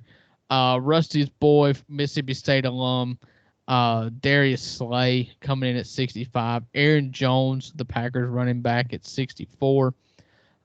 Grady Jarrett, defensive tackle for Atlanta. Bobby Wagner, longtime Seahawks linebacker, sitting at 62. And you get some you get a skill position player here at 61. You got Deebo Samuel, product of South Carolina, dynamic, gadget. I mean, the ultimate gadget guy. He's not Darren Sproles by any means. Yeah, he's greater than Darren Sproles, who is what I think of when I think of a gadget guy. He is a weapon. Catch the ball. He's even thrown touchdowns before. So he's there at 61. What strikes out to me is we talked last week about the quarterback position and how Trevor Lawrence was behind so many players that we think that he's better with. I think Trevor Lawrence, Rusty, you can correct me if I'm wrong, was in the 90s, but in front of him was Justin Fields. Justin Chicago Fields, was the big one, Justin Fields, and there was one more that I'm having a hard time remembering 7 days ago, which forgive me. Probably shouldn't have even brought it up if I can't remember it. But Lamar Jackson. Jackson was the other one, yep. So Jared Goff at 66 above all these people. He had a great year, and he's in a good scheme, honestly, and he's got a lot more weapons than all of the people that we've talked about so far. But so maybe he belongs, Detroit, don't look now, but are the favorites to win the NFC North. It's got to be for the first time since, I don't know, Barry Sanders. So I saw a stat this week. It said that John F. Kennedy, the president who was unfortunately assassinated in like 1962, 64, or 63. Somewhere right in there, has only missed one Lions playoff appearance. Oh, my goodness. One. How about that? And that wasn't even last year. Last year, that Lions-Packers game was like my favorite game of all time because the great Jamal Williams interview after. Yeah, you got we all dogs up in here. Yeah, they got eliminated earlier in the day because of a tie break. They needed a team to lose and they needed to win, but they got eliminated earlier in the day. And then they went on. It's like we're playing for nothing else but to eliminate Green Bay's season. They went out and beat them, and Jamal Williams cried. He said, "Don't let these tears fool you. We all dogs up in here." It's all dogs. My favorite games of the year last year. Absolutely. So yeah, maybe are we sleeping on Detroit, or are we giving Goff way too much credit now? Like, because they had a good year coming from nowhere. But Aiden Hutchinson is the truth. That kid can play. That kid is the truth. They've got some weapons and Amon-Ra St. Brown. Like, they've got some guys who can play. David Montgomery came over from Chicago. But like, I mean, David Montgomery came over, and then they drafted Jahmyr Gibbs. Yeah, and then they've got, but you got T.J. Hawkinson. But you got Kirk Cousins in that division, and they were good last year. I mean, they can't win the big games in the playoffs, but they were like 8-1 last year. I mean, Minnesota's not bad. Chicago's going to be better. I think the division 13-3 or 13-4 in the regular season. I think that division is more of a toss-up, but the Lions might sneak into that position 1 in the NFC North. It could. I'm going to say that you can't rule out the Chicago Bears. Yeah. And I'm not calling for it. Honestly, I haven't gotten into that mode yet. But if everybody's as high on Fields as for taking that jump, if everybody's right, a lot of people are on him. Mm-hmm. I'm not a X's and O's guy. I'm not a film study guy. I couldn't tell you anything about the quarterback position. Mm-hmm. But if he takes the jump and if he turns out to be the caliber of player that people are projecting him to be, not just in fantasy, because he'll be fantasy relevant and still be a bad quarterback because of his rushing numbers, but as an actual NFL quarterback, that, like you said, that division's wide open. I've got my money on Minnesota anyways, because the only thing they're losing is Dalvin, and I've kind of spent this podcast the last 3 weeks saying that with a good system, you can plug and play with a running back. And you've got a guy like Alexander Madison who's proven to be very good when Dalvin's out. Yeah, and anytime you got Jay Jettas out wide and Kirk Cousins throwing the football to him, like you got a great chance there. Chicago with DJ Moore. Apparently DJ Moore and Justin Fields spent the entire offseason, like once that trade happened. And once they've developed chemistry there. Khalil Herbert, if he can stay healthy, is good at running back. Cole Kmet just signed a big deal, great tight end. And that defense is going to be really good again next year. Ryan Poles spent a ton of money on that offensive line. The Bears, the dark horse, but I think Minnesota's the favorite to win that division. I'm not ready to put money on the Lions yet. No, I'm not either. And as the season comes closer, we've got our first NFL game tomorrow night. Let's we get to see Texas A&M alum Kellen freaking Mond. And the Cleveland Browns take on the former number 2 pick, and he's also the number 2 quarterback in New York. The New York Jets and Zach Wilson playing the Cincinnati. Oh my goodness, I could never be a promo guy. You and I both, man. I'm like Rusty pronouncing names over here trying to get this sentence out. You got Hold on. Start the Cleveland Browns and the Chicago. The Cleveland Browns and the New York Football Jets. So they're not the New York Football Jets. You said that a few times. It's the Giants. The New York Football Giants. They're not the. It's the JETS Jets. Fireman friend, yeah. Yeah. But yeah, I'll be honest with you. I've never in my life watched a Hall of Fame game. No, me neither. Well, and it always gets the worst publicity because they played on that field in Canton that they roll out AstroTurf like 2 days before and everybody breaks their leg. And they don't hype it up. Like, it's like, oh, yeah, that is tonight or tomorrow night. You don't think about it because there's not a lot of hype around it. And I think that's probably why. They don't want you to see the massacre that happens on the field. Well, and they build it around the Hall of Fame induction ceremony. So do you know who got inducted into the Hall of Fame this year that they're going to be celebrating tomorrow night? Not offhand, but I know that they're celebrating a lot of people this year, some of their anniversaries, but not offhand. I don't remember. So a twin. The lesser twin, Rondé Barber. Yep. Rondé. Actually, he was the better twin, but I love Tiki because I was a Eli Manning fan. Yeah. Don Coryell. I guess a legendary coach. He coached for 13 years, it seems like. Whatever. Chuck Howley. He played from 1958 to 1973 as a linebacker for the Bears and Cowboys. Joe Klecko, there's a name that we recognize. Older, but I do recognize that name. Oh, definitely, yeah. Revis Island. Man. Darrelle Revis. Make you feel old. Darrelle Revis hasn't played in 11 years. So I saw this today. Speaking to him, if you could pick one of these 3 cornerbacks in their prime, would you take Revis Island, Charles Woodson, or would you take Richard Sherman? And there's an obvious answer here.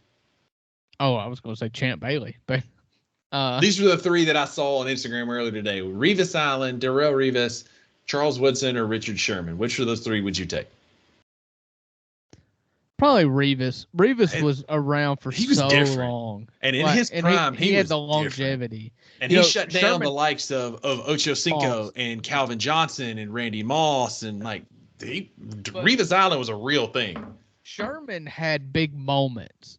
He had probably the biggest moment of all of them. You know, when he deflected when he deflected Kaepernick's pass to Crabtree, and he said, "You this bum Michael Crabtree" to Aaron Andrews after the game. Anybody who hasn't seen it, this is an old YouTube video, but it's still one of my favorites. Look up the Frank Caliendo 30 for 30 on Richard Sherman. You know, Frank Caliendo is the famous impersonator, does a lot of sports impressions. He did a mock 30 for 30 documentary on Richard Sherman, starting from that play, ending up to being the president of the United States. So I remember that. That was incredible. Yeah, and he does the McShay and Kuiper, and he goes Todd. I saw him last night. He popped on my Instagram feed last night when he stepped into Raiders camp as John Gruden doing his impersonation, and he goes, "Mike Glennon, love you, man. We needed a quarterback with some neck, and man, we found a good one." Yeah, you know, ESPN killed McShay and Kuiper, you know, because they canned McShay. All right, so back to the Hall of Fame. Ken Riley, a quarterback for the Bengals. I mean, they went way back here. You want to feel old again? Yeah, Joe Thomas. Joe Thomas. I always appreciated Joe Thomas. You know, you talk about playing for one team is always something that I've kind of held in high regard because it never happens anymore. He only played for 10 years. Oh, I felt like forever. Yeah. Zach Thomas. Zach Thomas, linebacker for the Miami Dolphins. Texas Tech alumni, little short dude. He's probably about your height, about 5'4", but was just lethal. Want to feel old again? DeMarcus Ware. Super Cowboys. Bowl champion from the Denver Broncos. And that's it. So you've got DeMarcus and Zach Thomas and Joe Thomas, Ken Riley, Darrelle Revis, Joe Klecko, Chuck Howley, Don Coryell, and Rondé Barber. That's your Hall of Fame. Was he the Bills? See, Joe Klecko, he played for the from 77 to 87 for the New York Jets and in 88 for the Indianapolis Colts. So he will go in as a Jet. Gotcha. Yeah. So I couldn't tell you how I knew that name, but it's just through the ether and through the years. It's just it's kind of stuck. Famous NFL offensive lineman. Yeah. So so that's kind of what I look forward to about the Hall of Fame, because now that we're getting old enough to have watched the careers of a lot of these people, now none of these in particular speak to me. You know, I know Revis Island, he's great. My brother Clark's a big Dolphins fan, so I watched a lot of Zach Thomas, and he was just a mean middle linebacker. And then Joe Thomas, obviously, just because he was in our lifetime, probably the most recent one. Right. Yeah, so that's what I've got for the Hall of Fame game. It's only important for two reasons. It kind of makes me feel like football's coming back, and then you see who gets hurt. Yeah. And you occasionally get a great speech. You occasionally get a great speech from a Hall of Famer, but yeah, but I'm not watching that anyways. I'll catch the clips, highlights. On Twitter the next day. Yep. So, you got anything else for us tonight? Where are we sitting at here? This one's went a little while. Yeah, I thought, like I told Drew earlier, like, you know, getting ready for this, I didn't feel prepared. Like I had a lot to talk about, and man, we've been gabbing for a long time. We're probably at least an hour and a half, hour 40, based on our clock here. We deep dove a couple real topics there and caught some. We caught some rabbits. We didn't just chase them. We caught some rabbits with a 12U baseball team and the conference realignment. Yeah, all name team. So, yeah. So I've enjoyed this week. We a little bit more scatterbrained edition of the $2 Sports Podcast this week, but we are in the off season. We're in the doldrums, and so today is August the 2nd. We are less than a month away from college football starting back. So starting next week, I promise you'll start getting some college football content. I'm going to spend some time this weekend deep diving on some of the SEC because that's the only conference that really matters. And so we'll talk about some of the teams in the East and West. We'll work through a few teams each week as we get ready for college football season.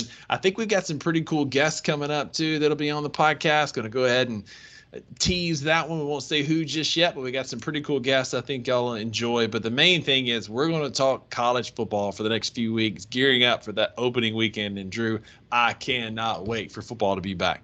Yeah, me neither, man. It feels like all is starting to get back in the world. My wife is a teacher, and we have 3 kids, and it's like the summers are chaos because it's like the family's home all the time. There's no real outside of my job, like my work. It never feels like there's structure, which is one of the joys of summer. You know, if you want to go to the pool one day, like you have to look at your calendar to see what day of the week it is. You know, that's what we've dealt with for the last 2 months. And so, like, here we are getting structure back. I know that we're going to start getting really hot, and then it's going to tail off. And then right when it starts to creep down a little bit, there's football. And I could not be more excited for fall. Could not be more excited for football. I don't know if you saw this or not. Vegas actually has Ole Miss as a favorite in 10 games this year. Dang. Which we're gonna. I'm not trying to get. We'll into get into right all now. of that. Yeah. But look at how many weeks are we? Are we 4 weeks away? Roughly 4 weeks. Yeah. 4 podcasts away. Yeah. So we got 16 teams. We'll bout off 2 teams apiece next week. Yep. And then we'll try to get you to 16 by the time kickoff comes. Labor Day weekend. The weekend before Labor Day, the Saturday before Labor Day. So. Oh, can't wait, man. Cannot wait. So Rusty has been coming. Let's go.